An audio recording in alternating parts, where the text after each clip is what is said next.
สวัสดีครับพี่น้องสวัสดีพี่น้องเบิดสุขุสุกดมาอีกแล้วพี่น้องมื้อนี้มาเด่นปีใหม่สงกรานต์พี่น้อง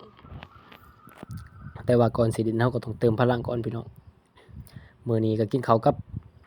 ปิ้งหมูพี่น้องหมูปิ้งกับต้มแซ่บหมูพี่น้องนี่หมูปิ้งกินกับน้ำซอสพี่น้องนี่ก็ต้มแซ่บขาหมูพี่น้องกับข้าวก็มีสิประมาณนี้พี่น้องนี่ในหม้ออันนี้ก็สิเป็นหมูปิ้งเฮาพี่น้องปิ้งโอ้ย ปิ้งกินโซ่ๆเด้อพี่น้องปิ้งก็ซอยกินเด้อพี่น้องที่ทางพี่ก็สิมีลาบหมูพี่น้องกับข้าวก็สิมีหลายอย่างหลายแนวพี่น้องปูนผักก็มีผลไม้ก็มีพี่น้องมื้อนี้เด่นปีใหม่อยู่ร้านอาหารพี่น้องก่อนสิเด่นเราก็เติมพลังก่อนพี่น้องมื้อนี้ก็เป็นวันที่13พี่น้อง13เมษายนเนาะพี่น้องเนาะบ้านเขาเด่นแต่มื้อวันที่13พี่น้องเด่นมื้อเดียวเนาะบ้านเขาเนาะแต่ว่าบ้านเฮาเด่น3มื้อเลยเนาะพี่น้องเนาะบ้านเฮาเด่น13 14 15เนาะพี่น้องเนาะแต่ทางพี่เขาเด่นแต่3มื้อวันที่13เด่นเขาเด่นแต่มื้อเดียวเนาะพี่น้องเนาะบ้านเขาพี่น้องไปสิเฮ็ดจังได๋ก็เฮ็ดพี่น้องแต่ว่าขอเติมพลังก่อนพี่น้องก่อนสิไปเด่นพี่น้องบ่ต้องเว้าหลายอย่างครับพี่น้องนำอย่างเดียวกินท่าพี่น้องกินท่าหมูมาเนาะช่วงนี้ก็หมู่บ่ทันมากำลังเฮ็ดกับข้าวเฮ็ดหยังแล้วกำลังเตรียมแล้วพี่น้องบ่ทันได้เริ่มเนาะพี่น้องเนาะโตยังแห้งอยู่พี่น้องบ่ทันได้มีกับปอกกับแป้งทาพี่น้องมื้อนี้ก็บ่ได้มีโอกาสนั่งเฮ็ดคลิปคือแต่ละมื้อเนาะพี่น้องเนาะเพราะว่าเต้นสงกรานต์พี่น้องมื้อนี้บ่มีเวลาเตรียมของเฮ็ดของกินของอยากถ้าหมู่ก็เลยบ่ได้มีเวลามานั่งเฮ็ดคลิปเนาะพี่น้องเนาะเอาส่ำนี้ไปก่อนนะพี่น้องเดี๋ยวมื้ออื่นเราจังว่ากันใหม่พี่น้องผักกับก็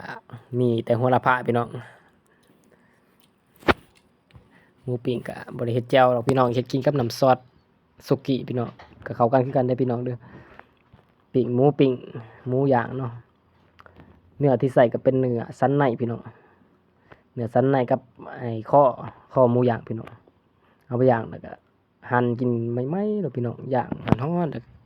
จิ้มกินกับข้าวเหนียวพี่น้องโอ้ยเข้ากันปานหยังพี่น้องเอ้ยมีแต่เฮานั่งกินผู้เดียวพี่น้องเติมพลังไปก่อนพี่น้อง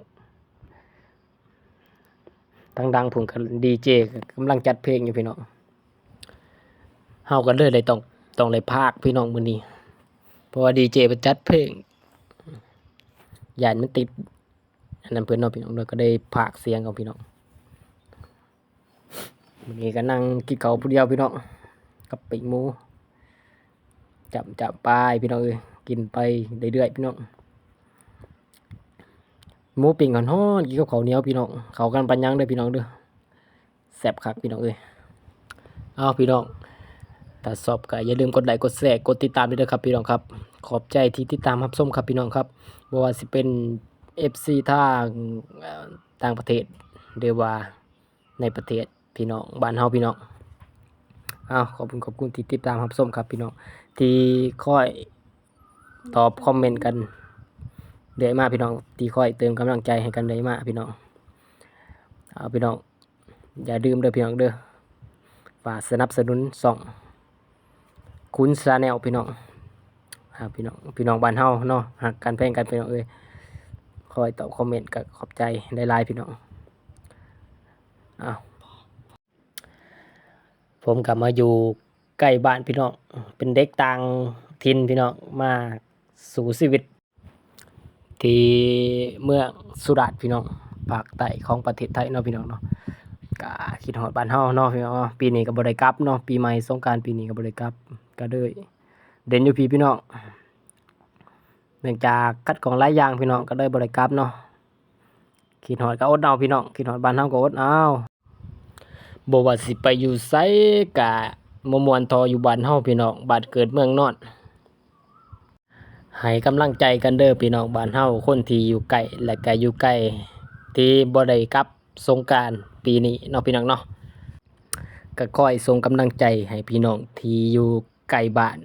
คือกันเนาะพี่น้องเนาะ ในช่วงนี้บ้านเฮาก็กำลังเริ่มเข้าสู่หน้าฝนเนาะพี่น้องเนาะบางทีเพิ่นก็ได้กินอึ่งได้จับอึ่งจับกบแล้วเนาะพี่น้องยามนี้มันก็สิมีหน่อไม้ไฟไหม้เนาะพี่น้องบ้านเฮาแล้วก็ดอกกระเจียวเนาะแล้วก็หลายๆอย่างเนาะพี่น้องเนาะที่มีวัตถุดิบธรรมชาติของบ้านเฮาพี่น้องก็กำลังใกล้สิได้ลงง่าแล้วพี่น้องใกล้สิได้ตกกะลำหน้าแล้วพี่น้องช่วงนี้ก็แต่ละปีก็หลังจากสงกรานต์เนาะพี่น้องก็ฝนตกเพราะว่ามันแล้งมาหลายเดือนแล้วเนาะก็เข้าสู่หน้าฝนแล้วพี่น้อง